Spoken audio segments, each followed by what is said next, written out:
Welcome to Conversation with a Geographer. I'm Mike DeVivo, professor of geography at Grand Rapids Community College. And today we're fortunate to have Terry Young, professor emeritus at Cal Poly Pomona. Terry, thank you so much for coming today. Oh, it's a pleasure to be here, Mike. Thanks for asking me. Oh, we're really looking forward to it. Really, especially given the broad spectrum of your research, and we're going to talk about that in a little bit. But first, as I discuss with everyone else that's interviewed, I'd like to ask you what really got you started in pursuing geography as not just a matter of work, but really as a way of life. And also, can you reflect upon your childhood, perhaps, or any particular sparks that might have captivated your interest along the way? Go ahead. Sure. So I suppose, like a lot of people, certainly like a lot of my students, I didn't know very much about geography growing up. I had a couple of classes in elementary school, high school, that sort of thing. But looking back, I would say one of the things is that kind of suggested I was on the path is I liked very much geometry and trigonometry. When I was in high school. I had a subscription to National Geographic, like probably virtually every geographer in America, when I was a kid. And kept maps, always loved maps, that sort of thing. And so I think it was incipient, but I didn't even know there was a profession. I didn't think about it that way. And then the other thing that ties back into what I do as a geographer is that my parents love to go out of doors, go camping, go to the beach. I grew up in Southern California, so we went to the camp on the California coast in Santa Barbara. We went to Sequoia National Park quite a bit. I mean, we probably went to camp probably every 3 weeks when I was a kid. My parents that's what they like to do, my father in particular. And so I had this early exposure to a lot of protected areas, outdoor settings, places where nature is the thing to recreate in, and that. And so I think that sort of suggests where I was going. But when I went to university, I got my bachelor's degree at UC Berkeley at Cal, and it's in anthropology. So I had started out interest in archaeology, ended up more in cultural anthropology. Graduated, and unfortunately, I graduated in 1973, and we used to joke at the time that 10 cents and a degree in anthropology will get you a cup of coffee. Did you take any geography while you were at Berkeley? Well, interestingly, one course. So I had put my courses together in such a way that I got to my very last quarter at UC, at Cal, and I was able to take all, optional courses, selection or whatever, just optional courses. And I took one geography course, which just sounded interesting. It was called Energy as a Resource. And we had a guest speaker, M. King Hubbert, who was this relatively famous geographer, or not geographer, but scientist at the time dealing with oil. And the whole course was just fascinating. I just loved it. And but then I left, right? I left school. And I kicked around for 10 years, doing a variety of other things, horticulture mostly, ornamental horticulture. And then I decided, I want to go back to school. I want to be a professor. I enjoy the idea. So I went to Cal. I was living in the San Francisco Bay Area, and I went to Cal to just See, I went to interview actually. When you're in the business world, one of the things they tell you is if you want a job, go do an interview with the person who has the job you want. So I went to the geography department and interviewed the chair. Who was at the time? What's his name? I'm blanking. Sorry. It'll come back to me in a moment. This was in the 80s, right? This is in 82. 82, so maybe not Huson. Parsons would have just retired. No, Parsons was still there. He's still there. Houston, Vance, Stoddard hadn't been hired yet. Time geography and all this sort of stuff. Pred. There you go. So Alan Pred was chair. Mm-hmm. I didn't understand what he said. To put it in simple terms, it's like I was confused.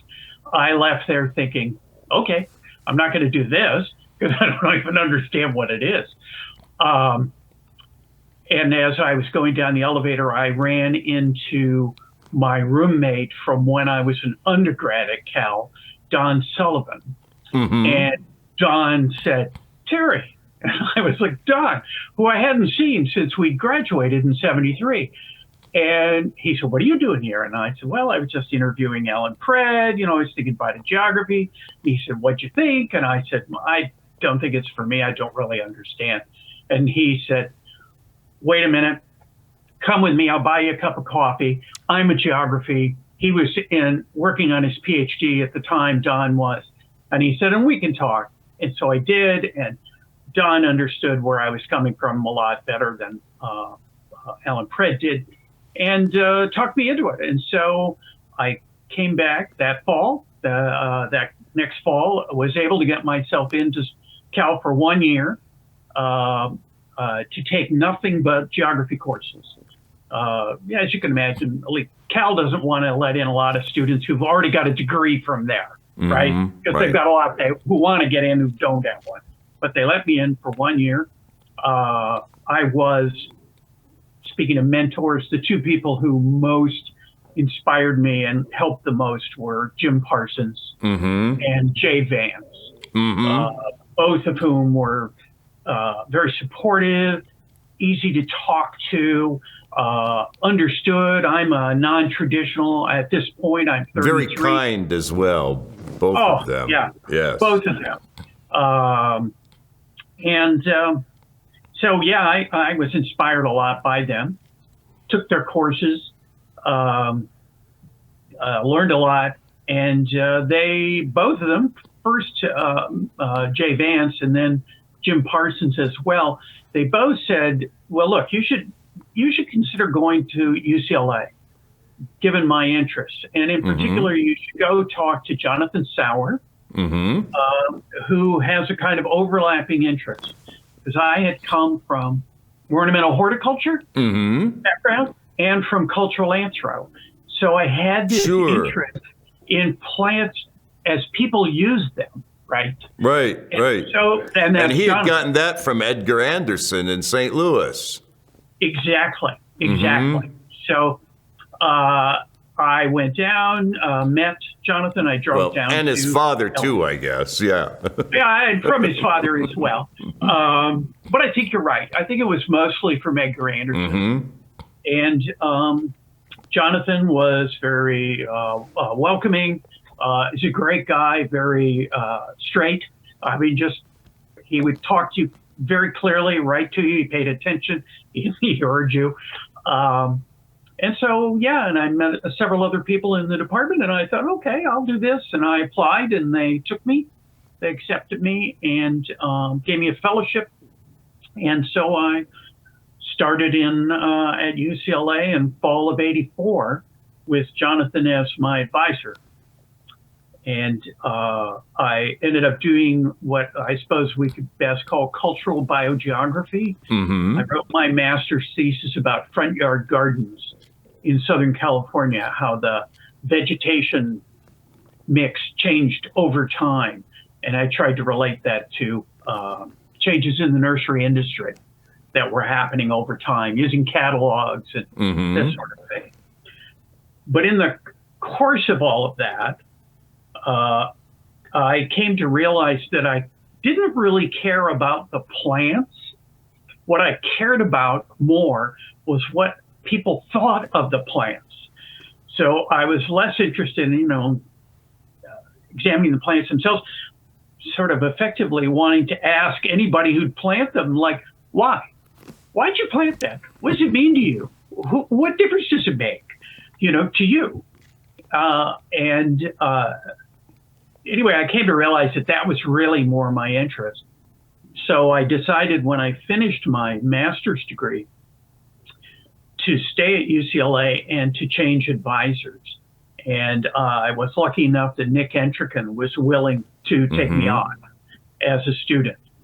And because I can remember talking to Nick, and he was a bit puzzled by what it is I was talking about, interested in. He was like, okay. But he was, I guess he was trusting or trusted me or something. Or he figured he could get rid of me if he needed to. I don't know. But I started with him, and it really worked.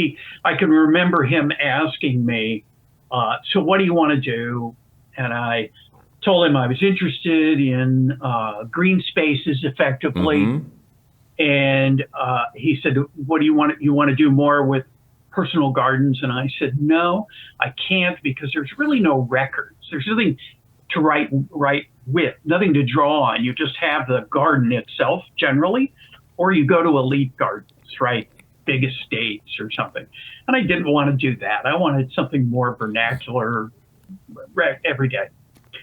So I settled on, we settled on public space, green space, parks, and which one ended up being basically Golden Gate Park and the San Francisco Park system.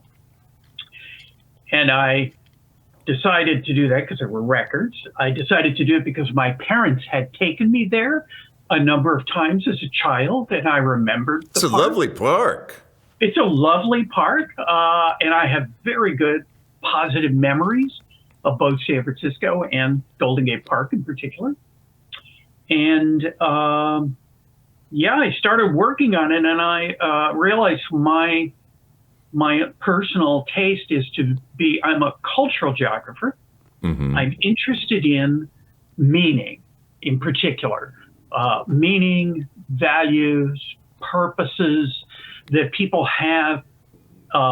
And I'm a geographer, so I'm interested in the idea that somebody can bound a spot and say, inside, that's nature, and outside is not. And that makes me go, really? How do you know? What tells you that that's true? What are the signs, the clues, the indicators of, this? And what does it all mean that you do that? And a park, an established park, gives you some hope of doing that, because if you're lucky, you can find diaries, you can find newspaper articles, you can find official publications, you can find criticisms. There's a lot of people talking about it, where an individual garden, if the author or the garden creator didn't talk about it, who knows what they were thinking. And Nick taught me early on, ideas don't float out there in the environment, right? They're material. They're in your head. They're in my head. They're embodied. They are expressed through physical things. Those things help to shape what we think about and what ideas we take from objects and from other people. So it got me to think, okay, I have to get inside people's heads. Did Nick comment on where he developed his ways of thinking about interpreting the landscape in that way from his graduate studies or colleagues? Did he comment on his graduate studies? Or? No, very little. Very little. He was, as an advisor, he stuck to his role. Right. I know advisors come in all different shapes, tastes, flavors, whatever. Nick felt like he really wanted me and any of his students to remain as independent as possible. Right? I know he told me once, I never tell students what subject to study. They have to pick it and they have to defend it.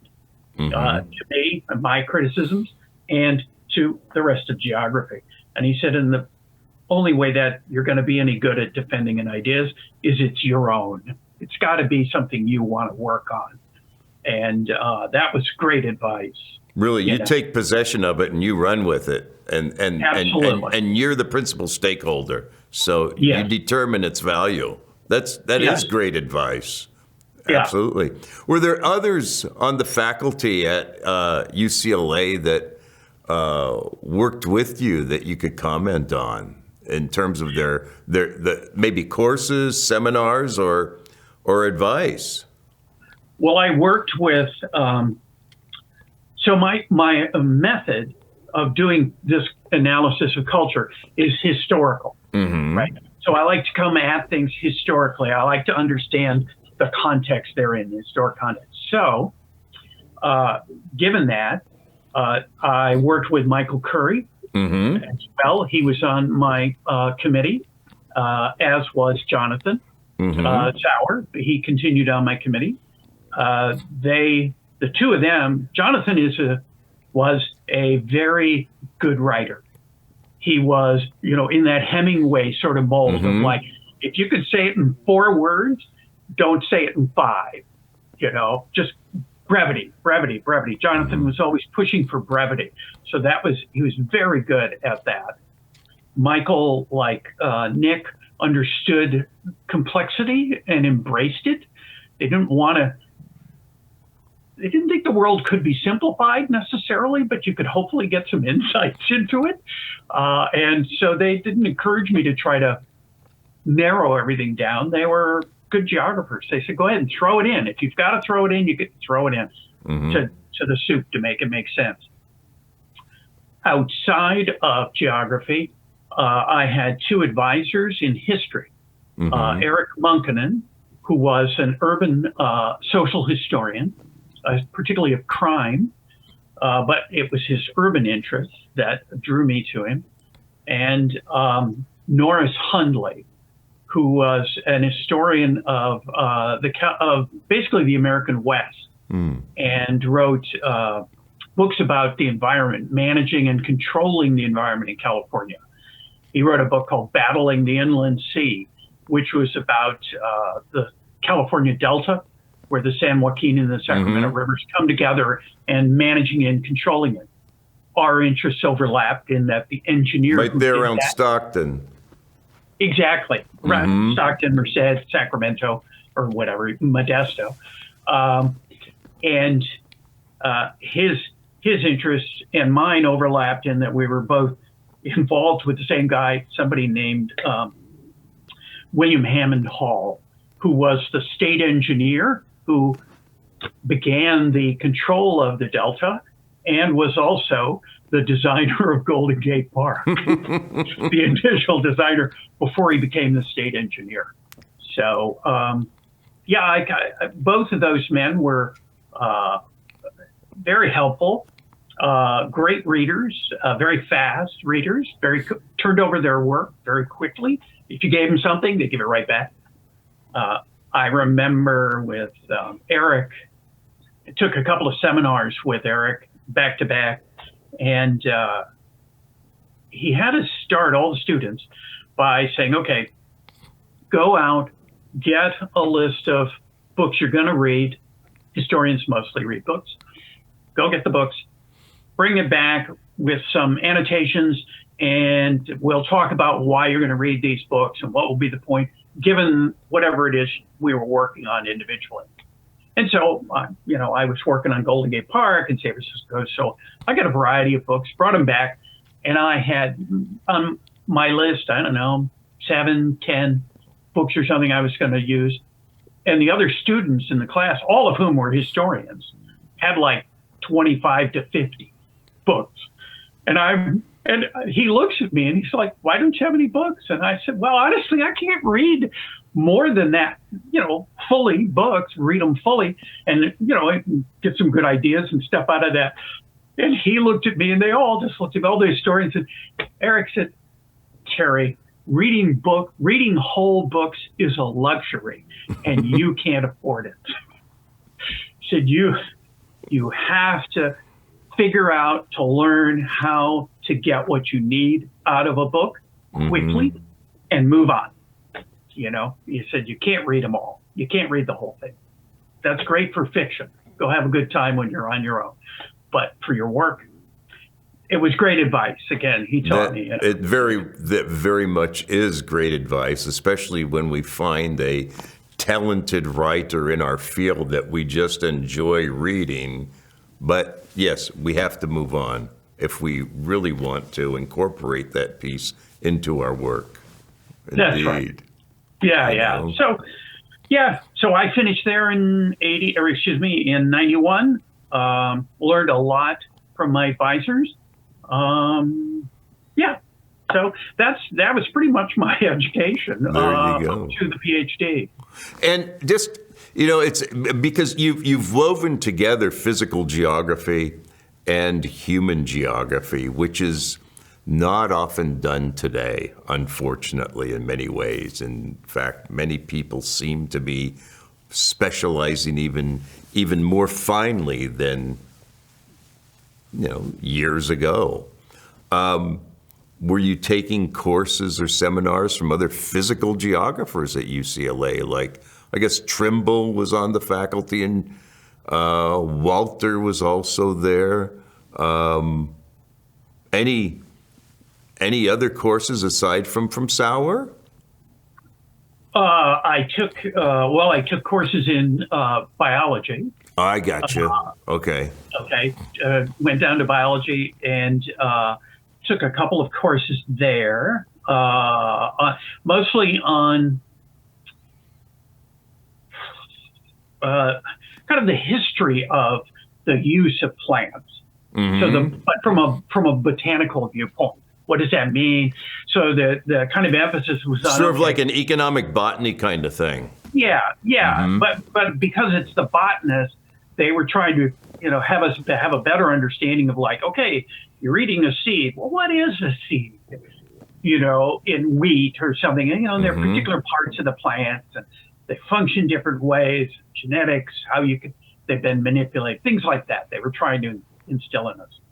I did take a couple of courses from Stan Trimble in the department as well about basically, what do we do? I did with him like physical environmental impact report. Well, and he's a historical geographer as well, which is why I bring him up. Yeah. Yeah.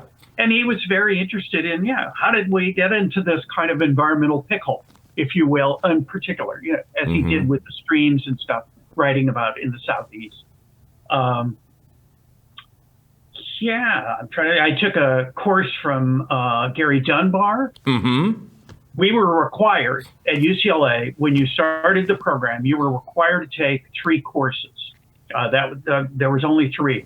There was one on the history of geography. That was Gary Dunbar. Right. There was one on kind of philosophy, theory of geography.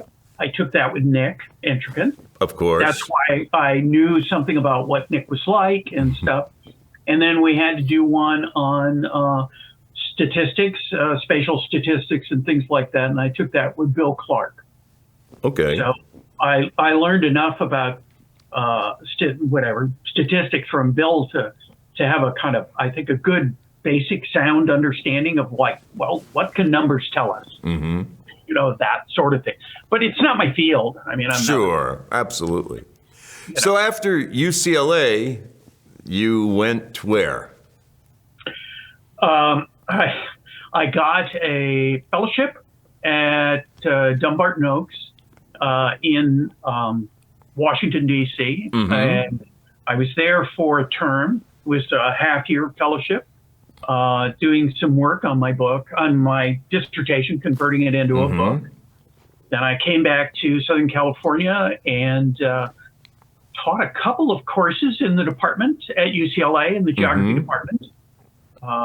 Ethnicity in the American city, and I can't remember something. I don't remember. I've taught too many courses.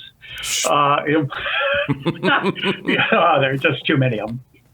And did that, and then I was very lucky to land a tenure track job after 1 year not being having a tenure track job. I was lucky enough to land one at Clemson University in the Department of History and Geography at Clemson University in South Carolina.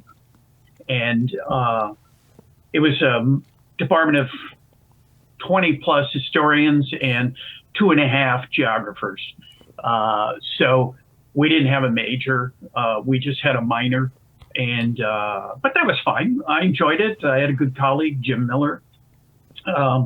He was the regular.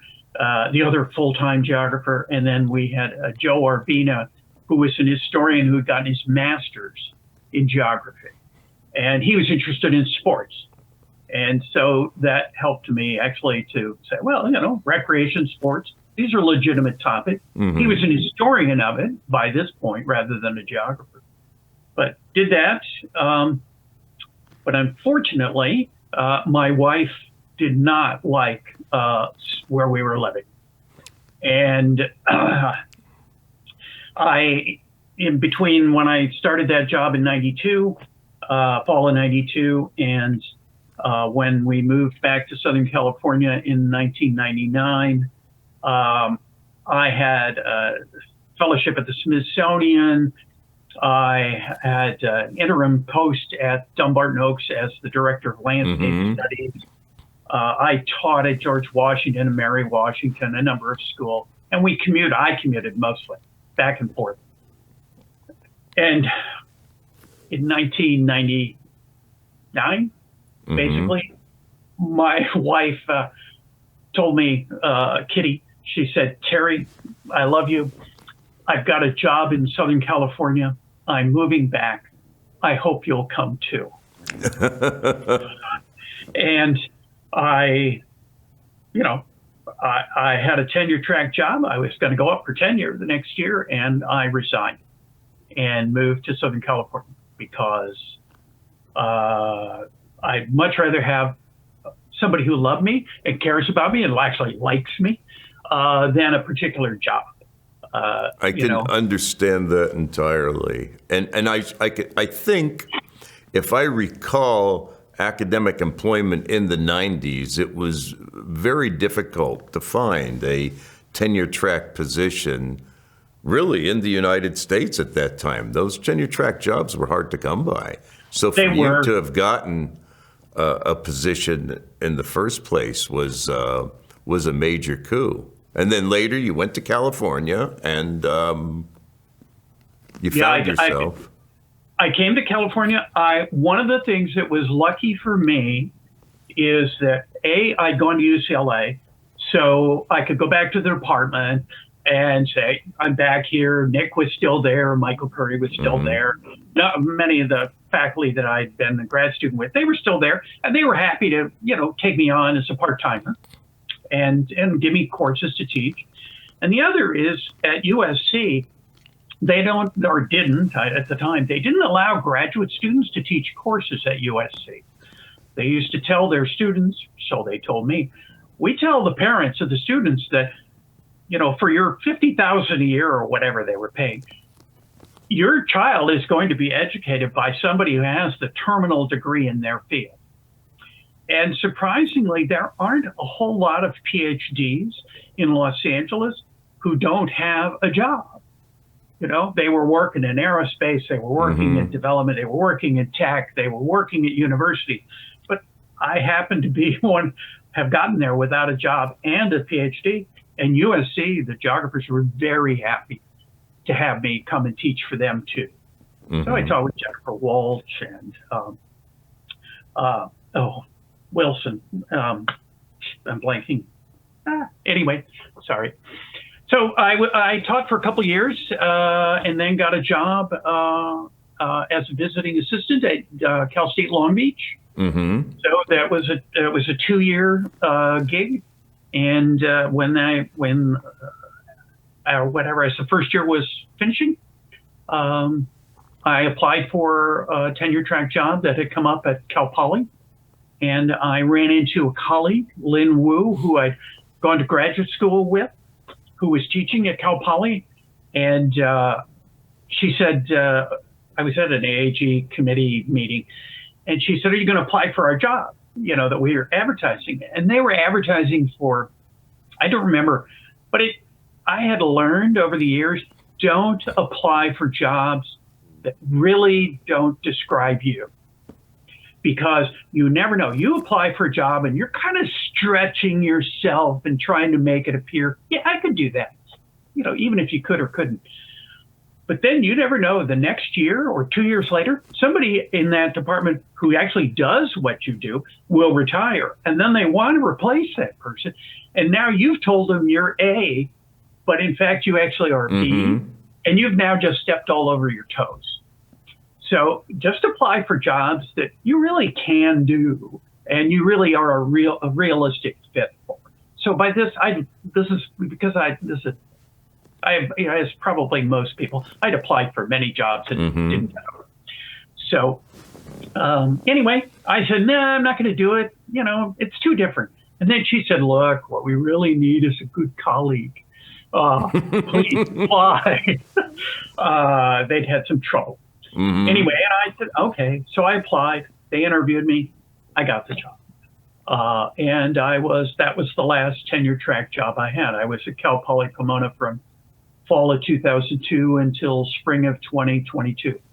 So I put 20 in 20 years. Look at that.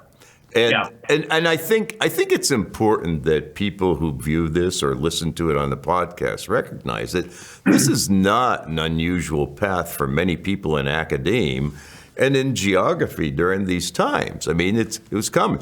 One would get a visiting appointment. One would get another visiting appointment. One might get a tenure track position, but family matters or just wasn't in the right part of the country or whatever, compel one to go elsewhere and to think about what is more important in life. And you've done very well to be in the Cal State system. It's a wonderful career that you've had. I've been very lucky. Yes. And I agree. I've had a good career. It's been very satisfying. I feel lucky to have done it.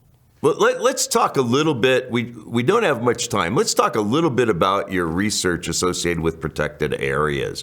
You've gotten a number of grants over the years, and you've also, engaged in quite a bit of scholarship. Would you like to comment on what you believe might be one of the more significant pieces of work that you've contributed?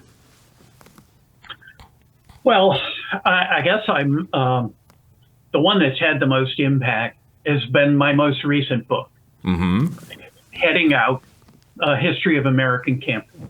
Yes, it has stimulated a lot. I've had more people contact me as a result of that book than probably most everything else I've written, and I suppose that's probably normal for all of us. You write a bunch of things, and then one or two of them, maybe, if you're lucky, end up having people really find it useful and interesting and important. And I think that book has stimulated a lot of interest that way, particularly the materials I wrote about William Trent, who was a advisor to Harold Ickes about segregation. In the national parks and the kind of history of attempting to keep Black Americans out of campgrounds in the South when the national parks were first established in the South.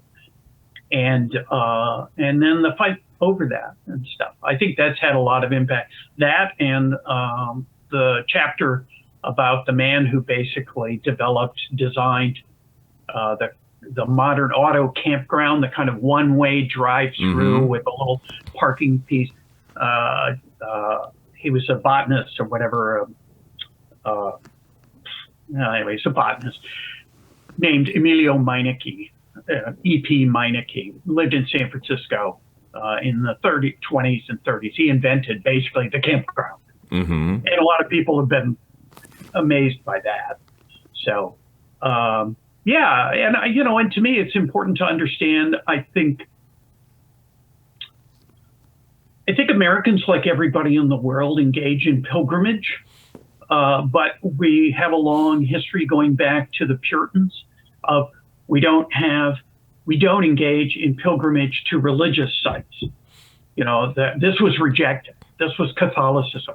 To the early Protestants in America. And they kind of rejected this notion of going to, Lourdes or this sort of thing. But humans, I think, are drawn to pilgrimage, the idea of going somewhere, moving through space to transform yourself to some redemptive spot, whatever that might be. And, whether it's Graceland, to go see where Elvis lived, or Disneyland or the Washington Monument or whatever, we engage in it. And I think it was an insight for me, and I'm still pleased that I had it. The idea that camping, why do Americans camp in such big numbers? Well, I think we see ourselves as people born of the wild. And I think what you raised a moment ago, must be accentuated that there were people of privilege that were engaging in this activity who really did seek to disenfranchise those already disenfranchised in many ways, or were at least apathetic to the notion of facilitating their membership to this club that they believed they were exclusive members of in a lot of ways. Was that a fair statement for me to make? Yes. And I would say it actually began with a class issue. Initially, camping was you had to be rich, to go camping in 1880s, 1890s. It was, took a long time to do all this. You had to have a lot of money. People didn't have vacations. And then when the 20th century came and cars got cheap and people got vacations, paid vacations, and things like this, a lot more middle and working class people could go. That was resisted initially and condemned by people who had money. And then those same conditions started to bring people of color, right? And women on their own. And there was resistance to all of this.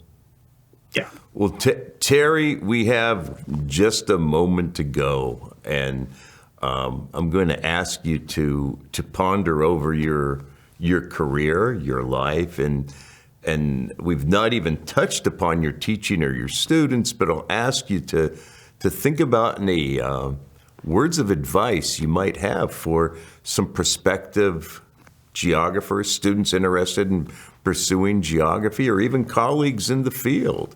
Do you have any words you'd like to offer as we conclude this episode? I think mostly, Mike, I would speak to students and I would say, I give them the same advice that Nick Entrigan gave me, which is follow your heart.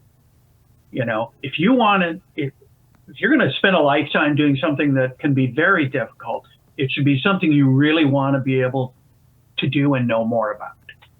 Don't let people lead you astray into things that they don't speak to you. I think that's a very, very sage advice. Terry, thank you so much for spending this time with us today. Oh, you're very welcome. Thank you very much, Mike, for inviting me to come on. It's been a great pleasure. And this concludes this episode of Conversation with a Geographer. Thank you.